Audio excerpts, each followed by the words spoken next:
How to change email address on Konami account, or how to change Konami account email address. Hello everybody, welcome back to my channel. Today I'll guide you on how you can change your email address on Konami account, or how you can change your Konami account email address. Now either way, what you want to do is you want to head into your browser, and there what you want to do is you want to search in for Konami login. Now you can see I've searched in for it on Google here, and you can see very first link, my Konami. You want to simply head into my Konami here, tap on it, and you'll get the login option here. You want to simply log into your account. In my case, I'll just log in here real quickly here.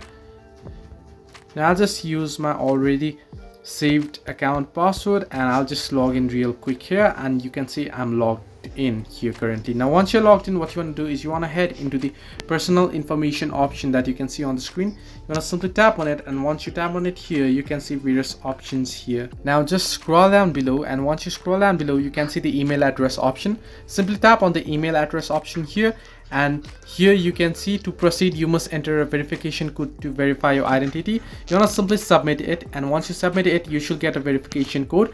Now I'll just wait for the verification code on my notification bar real quick, and you can see I've got the code here, and it's 170683. So I'll just type in here real quick, and I'll just tap on next, and you can see I've entered in. Now here you can see an email address you can access on your computer is recommended, so I can enter in the new email address, and I can tap on next, and once I do so, it'll ask for verification code again, and I'll be able to change it. So this way you can change email address on Konami account. Hope this helped you. Do like and subscribe, and do not forget to leave a comment down below if you have any further issues.